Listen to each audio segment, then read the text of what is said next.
शिव शंकर, ओम नमो नारायण। प्रिय भक्तों, आपका मेरे चैनल वैदिक मंत्र में स्वागत है। आज मैं आपको वैकुंठ चतुर्दशी के दिन भगवान विष्णु और भगवान शिव जी का एक चमत्कारी मंत्र बताने जा रही हूँ। वीडियो शुरू करने से पहले मेरा आप सभी से निवेदन रहेगा, आप मेरे चैनल वैदिक मंत्र को लाइक, शेयर एंड सब्सक्राइब करें और कमेंट बॉक्स में जय शिव शंकर, जय विष्णु भगवान लिखना ना भूलें। तो चलिए शुरू करते हैं। वैकुंठ चतुर्दशी का हिंदू धर्म में विशेष महत्व है। दरअसल साल में यह एक दिन ऐसा होता है जब भगवान विष्णु और भगवान शिव जी की आराधना एक साथ की जाती है। मान्यता है कि इस दिन भगवान विष्णु के योग निद्रा से जागने के बाद भगवान शिव सृष्टि चलाने की जिम्मेदारी फिर से विष्णु जी को सौंपते हैं। मान्यताओं के अनुसार इस दिन जो व्यक्ति भगवान शिव और विष्णु जी की पूजा पूरे विधि विधान से करते हैं, उसे मोक्ष की प्राप्ति होती है। उस व्यक्ति के जीवन के सभी दुख दूर हो जाते हैं। वैकुंठ चतुर्दशी के दिन भगवान शिव और भगवान विष्णु की पूजा करने से सभी मनोकामनाएं पूर्ण होती है और जीवन में सुख समृद्धि आती है। इस दिन भगवान शिव और भगवान विष्णु को प्रसन्न करने के लिए कुछ मंत्रों का जाप किया जाता है। तो चलिए मंत्र जाप शुरू करें। विनायो हरि पूजाम तु कुर्याद् रुद्रस्य चार्चनम वृथा तस्य भवेत् पूजा सत्यमेतद्वचो मम। विनायो हरि पूजां तु कुर्याद् रुद्रस्य चार्चनं वृथा तस्य भवेत् पूजा सत्यमेतद्वचो मम। विनायो हरि पूजां तु कुर्याद् रुद्रस्य चार्चनं वृथा तस्य भवेत् पूजा सत्यमेतद्वचो मम। विनायो हरि पूजां तु कुर्याद् रुद्रस्य चार्चनं वृथा तस्य भवेत् पूजा सत्यमेतद्वचो मम। विनायो हरि पूजां तु कुर्याद् रुद्रस्य चार्चनं वृथा तस्य भवेत् पूजा सत्यमेतद्वचो मम। विनायो हरि पूजां तु कुर्याद् रुद्रस्य चार्चनं वृथा तस्य भवेत् पूजा सत्यमेतद्वचो मम। विनायो हरि पूजां तु कुर्याद् रुद्रस्य चार्चनं वृथा तस्य भवेत् पूजा सत्यमेतद्वचो मम। विनायो हरि पूजां तु कुर्याद् रुद्रस्य चार्चनं वृथा तस्य भवेत् पूजा सत्यमेतद्वचो मम। विनायो हरि पूजां तु कुर्याद् रुद्रस्य चार्चनं वृथा तस्य भवेत् पूजा सत्यमेतद्वचो मम। विनायो हरि पूजां तु कुर्याद् रुद्रस्य चार्चनं वृथा तस्य भवेत् पूजा सत्यमेतद्वचो मम। विनायो हरि पूजां तु कुर्याद् रुद्रस्य चार्चनं वृथा तस्य भवेत् पूजा सत्यमेतद्वचो मम। विनायो हरि पूजां तु कुर्याद् रुद्रस्य चार्चनं वृथा तस्य भवेत् पूजा सत्यमेतद्वचो मम। विनायो हरि पूजां तु कुर्याद् रुद्रस्य चार्चनं वृथा तस्य भवेत् पूजा सत्यमेतद्वचो मम। विनायो हरि पूजां तु कुर्याद् रुद्रस्य चार्चनं वृथा तस्य भवेत् पूजा सत्यमेतद्वचो मम। विनायो हरिपूजां तु कुर्याद् रुद्रस्य चार्चनं वृथा तस्य भवेत् पूजा सत्यमेतद्वचो मम।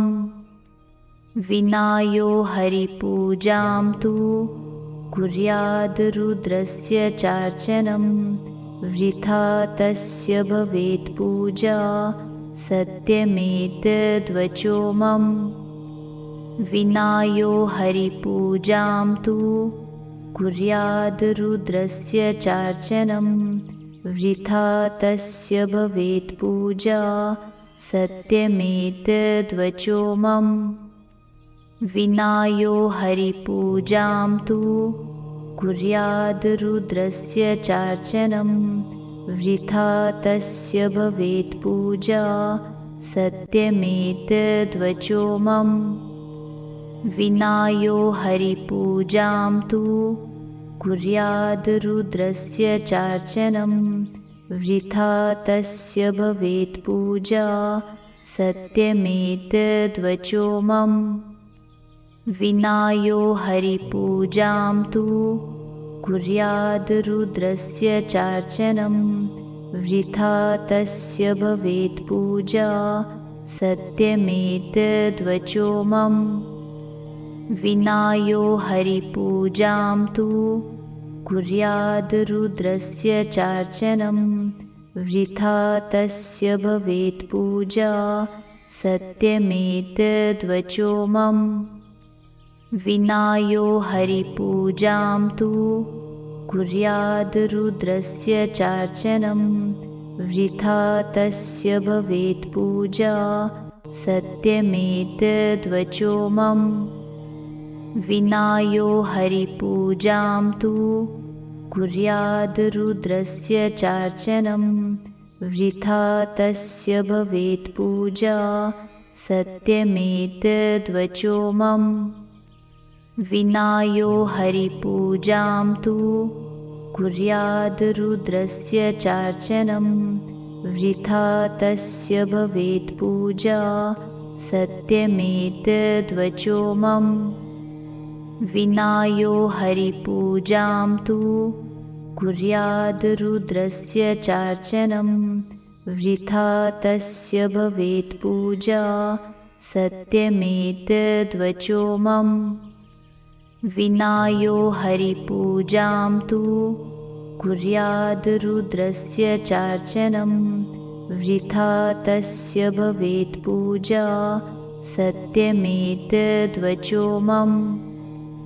विनायो हरिपूजां तु कुर्याद् रुद्रस्य चार्चनं वृथा तस्य भवेत् पूजा सत्यमेतद्वचो मम। विनायो हरिपूजां तु कुर्याद् रुद्रस्य चार्चनं वृथा तस्य भवेत् पूजा सत्यमेतद्वचो मम।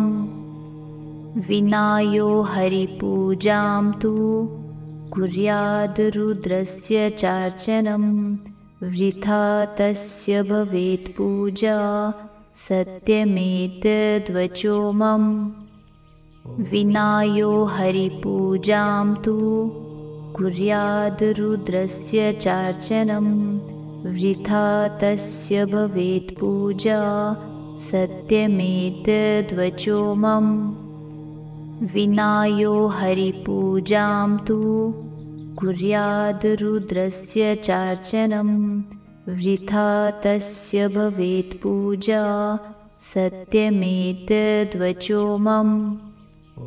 विनायो हरिपूजां तु कुर्याद् रुद्रस्य चार्चनं वृथा तस्य भवेत् पूजा सत्यमेतद्वचो मम। विनायो हरिपूजां तु कुर्याद् रुद्रस्य चार्चनं वृथा तस्य भवेत् पूजा सत्यमेतद्वचो मम। विनायो हरिपूजां तु कुर्याद् रुद्रस्य चार्चनं वृथा तस्य भवेत् पूजा सत्यमेतद्वचो मम। विनायो हरिपूजां तु कुर्याद् रुद्रस्य चार्चनं वृथा तस्य भवेत् पूजा सत्यमेतद्वचो मम। विनायो हरिपूजां तु कुर्याद् रुद्रस्य चार्चनं वृथा तस्य भवेत् पूजा सत्यमेतद्वचो मम। विनायो हरिपूजां तु कुर्याद् रुद्रस्य चार्चनं वृथा तस्य भवेत् पूजा सत्यमेतद्वचो मम। विनायो हरिपूजां तु कुर्याद् रुद्रस्य चार्चनं वृथा तस्य भवेत् पूजा सत्यमेतद्वचो मम। विनायो हरिपूजां तु कुर्याद् रुद्रस्य चार्चनं वृथा तस्य भवेत् पूजा सत्यमेतद्वचो मम। विनायो हरिपूजां तु कुर्याद् रुद्रस्य चार्चनं वृथा तस्य भवेत् पूजा सत्यमेतद्वचो मम। विनायो हरिपूजां तु कुर्याद् रुद्रस्य चार्चनं वृथा तस्य भवेत् पूजा सत्यमेतद्वचो मम। विनायो हरिपूजां तु कुर्याद् रुद्रस्य चार्चनं वृथा तस्य भवेत् पूजा सत्यमेतद्वचो मम। विनायो हरिपूजां तु कुर्याद् रुद्रस्य चार्चनं वृथा तस्य भवेत् पूजा सत्यमेतद्वचो मम। विनायो हरिपूजां तु कुर्याद् रुद्रस्य चार्चनं वृथा तस्य भवेत् पूजा सत्यमेतद्वचो मम। विनायो हरिपूजां तु कुर्याद् रुद्रस्य चार्चनं वृथा तस्य भवेत् पूजा सत्यमेतद्वचो मम। विनायो हरिपूजां तु कुर्याद् रुद्रस्य चार्चनं वृथा तस्य भवेत् पूजा सत्यमेतद्वचो मम। विनायो हरिपूजां तु कुर्याद् रुद्रस्य चार्चनं वृथा तस्य भवेत् पूजा सत्यमेतद्वचो मम। विनायो हरिपूजां तु कुर्याद् रुद्रस्य चार्चनं वृथा तस्य भवेत् पूजा सत्यमेतद्वचो मम। विनायो हरिपूजां तु कुर्याद् रुद्रस्य चार्चनं वृथा तस्य भवेत् पूजा सत्यमेतद्वचो मम। विनायो हरिपूजां तु कुर्याद् रुद्रस्य चार्चनं वृथा तस्य भवेत् पूजा सत्यमेतद्वचो मम। विनायो हरिपूजां तु कुर्याद् रुद्रस्य चार्चनं वृथा तस्य भवेत् पूजा सत्यमेतद्वचो मम। विनायो हरिपूजां तु कुर्याद् रुद्रस्य चार्चनं वृथा तस्य भवेत् पूजा सत्यमेतद्वचो मम। विनायो हरिपूजां तु कुर्याद् रुद्रस्य चार्चनं वृथा तस्य भवेत् पूजा सत्यमेतद्वचो मम। विनायो हरिपूजां तु कुर्याद् रुद्रस्य चार्चनं। वृथा तस्य भवेत् पूजा सत्यमेतद्वचो मम। विनायो हरिपूजां तु कुर्याद् रुद्रस्य चार्चनं। वृथा तस्य भवेत् पूजा सत्यमेतद्वचो मम। विनायो हरिपूजां तु कुर्याद् रुद्रस्य चार्चनं। वृथा तस्य भवेत् पूजा सत्यमेतद्वचो मम। विनायो हरिपूजां तु कुर्याद् रुद्रस्य चार्चनं। वृथा तस्य भवेत् पूजा सत्यमेतद्वचो मम। विनायो हरिपूजां तु कुर्याद् रुद्रस्य चार्चनं। वृथा तस्य भवेत् पूजा सत्यमेतद्वचो मम। विनायो हरिपूजां तु कुर्याद् रुद्रस्य चार्चनं। वृथा तस्य भवेत् पूजा सत्यमेतद्वचो मम। विनायो हरिपूजां तु कुर्याद् रुद्रस्य चार्चनं। वृथा तस्य भवेत् पूजा सत्यमेतद्वचो मम। विनायो हरिपूजां तु कुर्याद् रुद्रस्य चार्चनं। वृथा तस्य भवेत् पूजा सत्यमेतद्वचो मम। विनायो हरिपूजां तु कुर्याद् रुद्रस्य चार्चनं। वृथा तस्य भवेत् पूजा सत्यमेतद्वचो मम। विनायो हरिपूजां तु कुर्याद् रुद्रस्य चार्चनं। वृथा तस्य भवेत् पूजा सत्यमेतद्वचो मम। विनायो हरिपूजां तु कुर्याद् रुद्रस्य चार्चनं। वृथा तस्य भवेत् पूजा सत्यमेतद्वचो मम। विनायो हरिपूजां तु कुर्याद् रुद्रस्य चार्चनं। वृथा तस्य भवेत् पूजा सत्यमेतद्वचो मम। विनायो हरिपूजां तु कुर्याद् रुद्रस्य चार्चनं। वृथा तस्य भवेत् पूजा सत्यमेतद्वचो मम। विनायो हरिपूजां तु कुर्याद् रुद्रस्य चार्चनं। वृथा तस्य भवेत् पूजा सत्यमेतद्वचो मम। विनायो हरिपूजां तु कुर्याद् रुद्रस्य चार्चनं। वृथा तस्य भवेत् पूजा सत्यमेतद्वचो मम।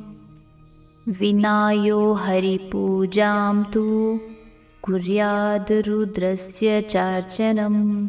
वृथा तस्य भवेत् पूजा सत्यमेतद्वचो मम। विनायो हरिपूजां तु कुर्याद् रुद्रस्य चार्चनं।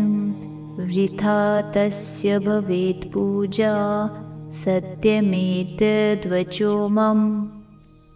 विनायो हरिपूजां तु कुर्याद् रुद्रस्य चार्चनं। वृथा तस्य भवेत् पूजा सत्यमेतद्वचो मम। विनायो हरिपूजां तु कुर्याद् रुद्रस्य चार्चनं। वृथा तस्य भवेत् पूजा सत्यमेतद्वचो मम। विनायो हरिपूजां तु कुर्याद् रुद्रस्य चार्चनं वृथा तस्य भवेत् पूजा सत्यमेतद्वचो मम। विनायो हरिपूजां तु कुर्याद् रुद्रस्य चार्चनं वृथा तस्य भवेत् पूजा सत्यमेतद्वचो मम। विनायो हरिपूजां तु कुर्याद् रुद्रस्य चार्चनं वृथा तस्य भवेत् पूजा सत्यमेतद्वचो मम। विनायो हरिपूजां तु कुर्याद् रुद्रस्य चार्चनं वृथा तस्य भवेत् पूजा सत्यमेतद्वचो मम। विनायो हरिपूजां तु कुर्याद् रुद्रस्य चार्चनं वृथा तस्य भवेत् पूजा सत्यमेतद्वचो मम। विनायो हरिपूजां तु कुर्याद् रुद्रस्य चार्चनं वृथा तस्य भवेत् पूजा सत्यमेतद्वचो मम। विनायो हरिपूजां तु कुर्याद् रुद्रस्य चार्चनं वृथा तस्य भवेत् पूजा सत्यमेतद्वचो मम। विनायो हरिपूजां तु कुर्याद् रुद्रस्य चार्चनं वृथा तस्य भवेत् पूजा सत्यमेतद्वचो मम। विनायो हरिपूजां तु कुर्याद् रुद्रस्य चार्चनं वृथा तस्य भवेत् पूजा सत्यमेतद्वचो मम। विनायो हरिपूजां तु कुर्याद् रुद्रस्य चार्चनं वृथा तस्य भवेत् पूजा सत्यमेतद्वचो मम।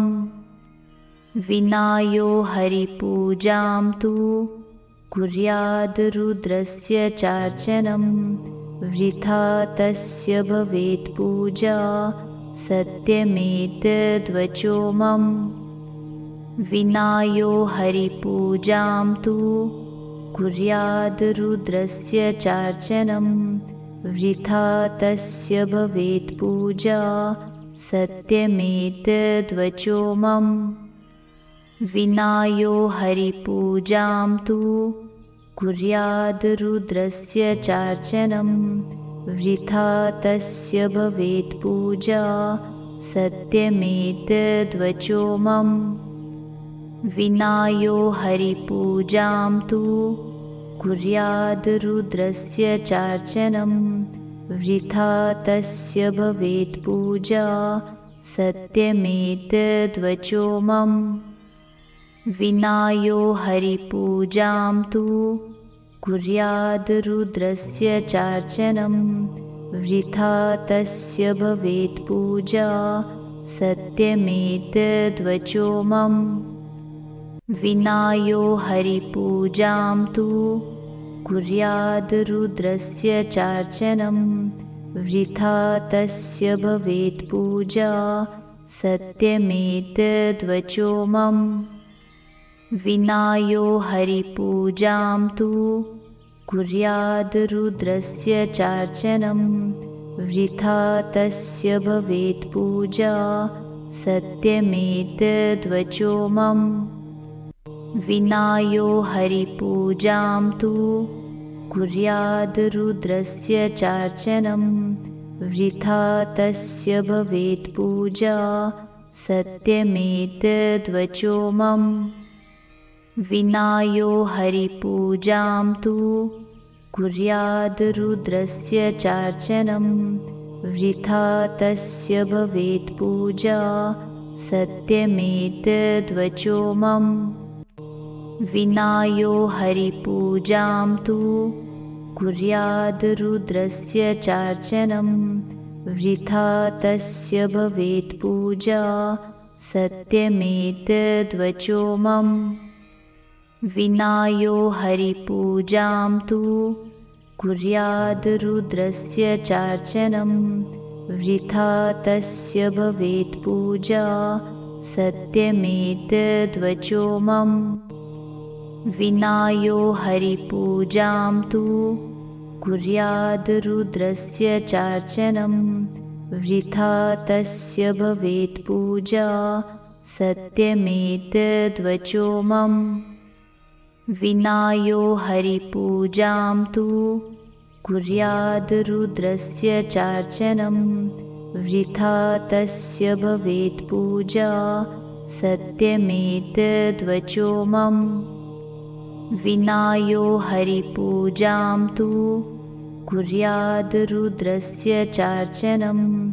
वृथा तस्य भवेत् पूजा सत्यमेतद्वचो मम। विनायो हरिपूजां तु कुर्याद् रुद्रस्य चार्चनं। वृथा तस्य भवेत् पूजा सत्यमेतद्वचो मम। विनायो हरिपूजां तु कुर्याद् रुद्रस्य चार्चनं। वृथा तस्य भवेत् पूजा सत्यमेतद्वचो मम। विनायो हरिपूजां तु कुर्याद् रुद्रस्य चार्चनं। वृथा तस्य भवेत् पूजा सत्यमेतद्वचो मम। विनायो हरिपूजां तु कुर्याद् रुद्रस्य चार्चनं। वृथा तस्य भवेत् पूजा सत्यमेतद्वचो मम। विनायो हरिपूजां तु कुर्याद् रुद्रस्य चार्चनं। वृथा तस्य भवेत् पूजा सत्यमेतद्वचो मम। विनायो हरिपूजां तु कुर्याद् रुद्रस्य चार्चनं। वृथा तस्य भवेत् पूजा सत्यमेतद्वचो मम। विनायो हरिपूजां तु कुर्याद् रुद्रस्य चार्चनं। वृथा तस्य भवेत् पूजा सत्यमेतद्वचो मम। विनायो हरिपूजां तु कुर्याद् रुद्रस्य चार्चनं। वृथा तस्य भवेत् पूजा सत्यमेतद्वचो मम। विनायो हरिपूजां तु कुर्याद् रुद्रस्य चार्चनं। वृथा तस्य भवेत् पूजा सत्यमेतद्वचो मम।